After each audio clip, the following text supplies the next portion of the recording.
I'm a driver of a train, and I ride on the footplate, there and back again.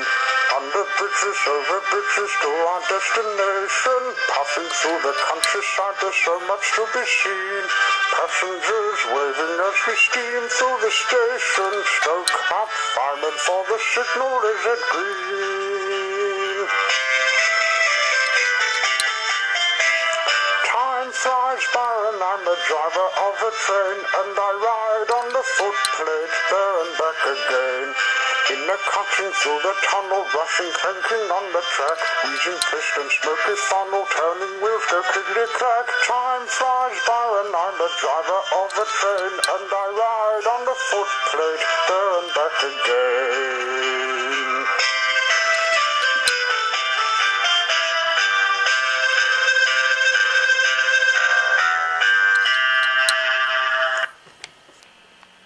The little engine that could, and the snowy blurry Christmas. Written by Walter Piper, illustrated by Christina Ong. It was a snowy, blurry Christmas Eve. Way up at the North Pole, Santa ate the last piece of Mrs. Claus's Christmas pie, licked his fingers, and headed outside to hitch up his reindeer, Dasher, and Dancer, and Prancer, and Vixen, Comet, and Cupid, and Donner, and Blitzen.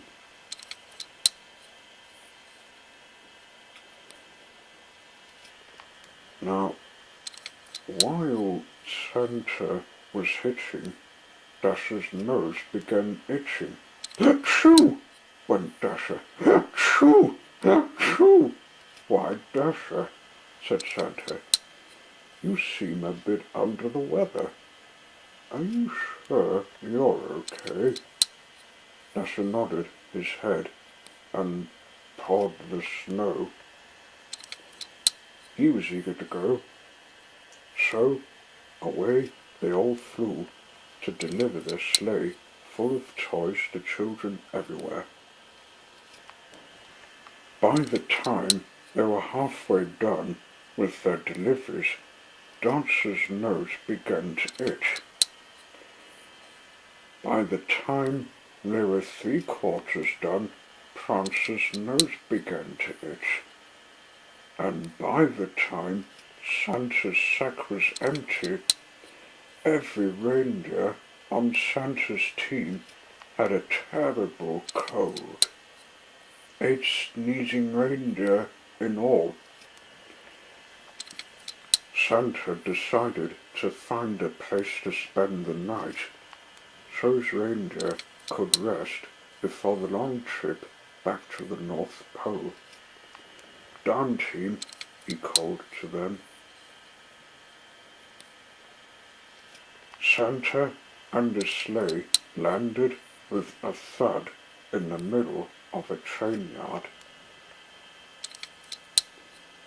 All the engines that lived there gathered round to see. When Santa hopped down from his sleigh to greet them, something fell into the snow at his feet. It was Timmy's toy, a toy he'd not yet delivered. "Oh dear," thought Santa, "it must have fallen out of my sack. How will I ever get to Timmy's house to deliver this now? All of my reindeer are sick." Santa looked up at the engines. "Ho, ho, ho," he chuckled. "What a lucky Santa I am. I know how I'll get to Timmy's. I'll take the train." But which engine would help him? "You are shiny and new," Santa said to a little yellow engine. "I bet you're fast too. Will you help me take this toy to Timmy on the other side of the mountain?" "I'm very sorry, Santa," said the little yellow engine. "I would like to help, but I've a broken wheel. I can't take you over the mountain to Timmy's house." Santa tried a big strong engine next. "You are big and strong. You would have no trouble at all getting over the mountain. Will you help?" "I have a big important load to deliver," said the big strong engine with a huff and a puff of smoke. "I can't take you. No, I can't. No, I can't." Santa sat down in the snow and shook his head. "How can I ever deliver Timmy's toy now? Christmas Day's almost here." Suddenly, a small voice said, "I think I can do it, Santa." The voice came from a little blue engine. "I'm not very big," she said, "and I'm not very fast, but I think I can get you to Timmy's house before Christmas Day. I think I can." "And I'll come along to help," said a jolly clown, who was the little blue engine's dearest friend. "Ho, ho, ho," laughed Santa, his eyes twinkling. "Thank you, little blue engine. Thank you, jolly clown. Together, I think we can do it. I think we can." So Santa gave his reindeer plenty of tissues and some blankets to keep them warm. "I'll be back for you soon," he called to them. Then he climbed aboard the little blue engine, and with the headlights lighting up the dark, stormy night, they set off toward the mountain.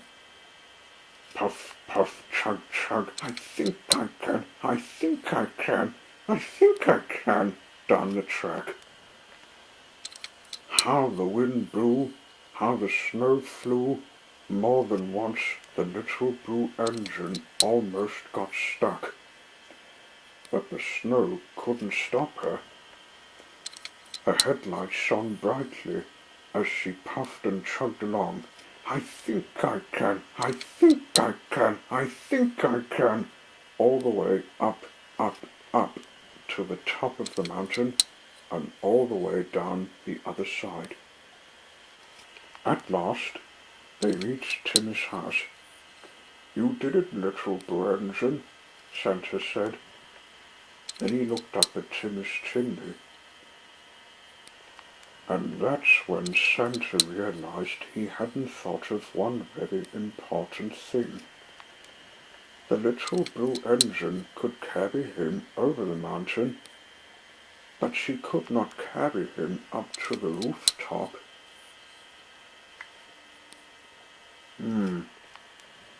"I will have to climb up myself," said Santa. "I think I can do it, I think I can." So up he went, and the jolly clown went right after him, giving Santa a little boost every now and then. Finally, Santa made it to the rooftop, but when he tried to get down Timmy's chimney, he couldn't do it. He didn't fit. "It's Mrs. Claus's Christmas pie," groaned Santa. "It was so good that I had too much." "Don't worry, Santa," said the jolly clown. "I can do cartwheels and somersaults. I can do handstands and jumping jacks. I think I can tumble down the chimney and deliver Timmy's toy." "I think you can, I think you can," cheered the little blue engine, puffing a smokestack. "Ho, ho, ho," laughed Santa. "I think you can too, jolly clown." and I guess I don't mind if you make the delivery for me just this once." So the Jolly Clown took Timmy's toy from Santa, leaped up to the chimney, and tumbled down, kerplop. As soon as Timmy's toy was delivered, they headed back over the mountain again, for Santa was eager to see his reindeer were feeling any better. "We did it," Santa kept saying to the little blue engine and the Jolly Clown. I thought we could. By the time the sun rose on Christmas morning, the reindeer's colds were much better.